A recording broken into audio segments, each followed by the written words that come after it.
अस्सलाम वालेकुम everyone, welcome to Ayesha smart zone. आज की इस वीडियो के अंदर मैं आपके साथ डिस्कस करूंगी CS 508 के इंपॉर्टेंट टॉपिक्स और CS 508 का अपना पेपर आपके साथ डिस्कस करूंगी कि किस तरह का पेपर आया था और किस तरह से आपको तैयारी करनी चाहिए, कौन सी चीज़ें आप छोड़ सकते हैं और कौन सी चीज़ों को आपको लाजमी प्रिपेयर करना है। सो डिस्कशन को स्टार्ट करते हैं। देखिए, इस वीडियो के अंदर मैं आपको सबसे पहले बता दूँ कि जो लैंग्वेजेस आपने मस्ट करनी है, इनके बारे में आपको पता होना चाहिए। वो जावा लैंग्वेज है and then C# and PHP, इनके बारे में आपको अच्छे तरीके से पता होना चाहिए। ये तीनों लैंग्वेजेस मोस्ट इंपॉर्टेंट हैं, इनमें से काफ़ी MCQs और शॉर्ट क्वेश्चंस बन के आते हैं। और नेक्स्ट हम अपने पेपर की डिस्कशन करें तो पेपर में MCQs मोस्टली पास्ट फाइल से आ रहे हैं, जो कि हमारी ये जुनेद की फ़ाइल हो गई, हाँ, और हादी VU टॉपर, इन सब की फ़ाइल्स में से MCQs रिपीट हो रहे हैं और काफ़ी MCQs मेरे इन्हीं फाइल्स में से रिपीट होकर आए हैं। और नेक्स्ट अगर शॉर्ट क्वेश्चंस की बात करें तो उसमें आपको बिट वाइज ऑपरेटर लिखने थे, जावास्क्रिप्ट के 3 ऑपरेटर्स के नाम लिखने थे और उसके बाद an elephant is a mammal, ये इस तरह से स्टेटमेंट गिवन थी पेपर के अंदर और उस स्टेटमेंट को हमने फैक्ट्स के अंदर लिखना था। ठीक है, an elephant is a mammal right into fact, तो आपने इसको फैक्ट के अंदर लिखना था।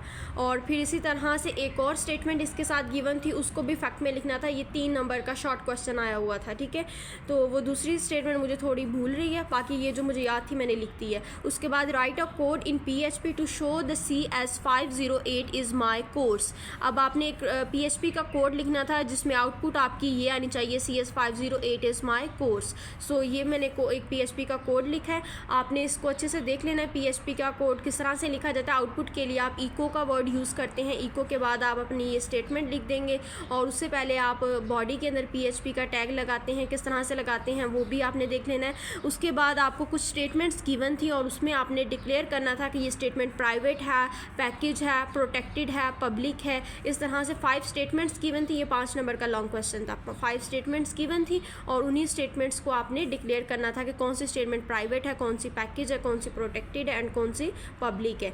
और देन उसके बाद लास्ट क्वेश्चन कोड गिवन था और आउटपुट आपने लिखनी थी। एक कोड आपको गिवन था और उसकी आपने आउटपुट लिखनी थी। ये कोड बाय चांस मैंने पास्ट फाइल्स सब्जेक्टिव पेपर्स की देखी थी तो उसमें एक कोड गिवन था और वही कोड एज इट इज़ मेरा पेपर में आया हुआ था और आउटपुट भी वही लिखनी थी। सो ये छोटा सा पेपर था। ओवरऑल पेपर काफ़ी इजी आ रहे हैं, तो आपने पेपर की तैयारी अच्छे से करनी है, कॉन्सेप्ट अपने क्लियर रखने हैं। आपने अगर मेरी वीडियोस लेक्चर नहीं लिए तो मैंने बहुत ही शॉर्ट वे में शॉर्ट लेक्चर्स प्रिपेयर किए हैं, आप वो भी मेरे चैनल पर जाकर देख सकते हैं। अगर आपको वीडियो अच्छी लगी, इन्फॉर्मेटिव लगी तो काइंडली से लाइक करें, शेयर करें and subscribe my YouTube channel for more informative videos. Kindly like किया करें, लाइक करने से मोटिवेशन मिलती है और हम इस तरह की नई अच्छी और वीडियोज़ आपके लिए तैयार करेंगे।